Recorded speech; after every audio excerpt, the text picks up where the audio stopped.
आपण बघताय 10च्या बातम्या एबीपी माझावर आणि आता आणखी काही घडामोडी। देशव्यापी जनगणनेच्या प्रक्रियेला उद्यापासून सुरुवात होणार आहे। यापूर्वी 2011 मध्ये जनगणना करण्यात आली होती, म्हणजे तब्बल 15 वर्षांनंतर ही जनगणना होणार आहे। यंदाची जनगणना पहिल्यांदाच डिजिटल पद्धतीने होणार आहे, त्यामुळे देशाच्या विविध धोरण निश्चितीसाठी यंदाची ही जनगणना अत्यंत महत्त्वाची मानली जाते।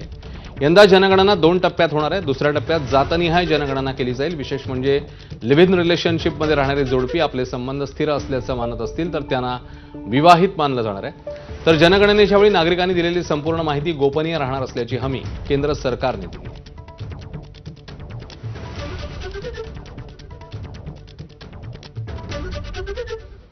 ही जनगणना नेमकी कशी होणार आहे बघूया। पहिला टप्पा आहे एप्रिल ते सप्टेंबर 2026, दुसरा टप्पा फेब्रुवारी 2027 चा असेल। पहिल्या टप्प्यात घराशी संबंधित गणना होणार आहे। दुसऱ्या टप्प्यात जनसंख्या गणना केली जाईल। पहिल्यांदाच डिजिटल पद्धतीने ही जनगणना केली जाईल।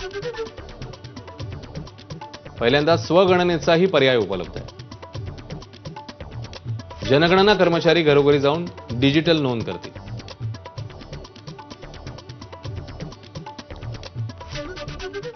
उद्यापासून नवं आर्थिक वर्ष सुरू होते आणि अनेक नवे नियमही लागू होत आहेत। रेल्वे आयकर कायदा, पॅन, आधार, परदेश प्रवास अशा अनेक क्षेत्रामध्ये बदल होत आहेत।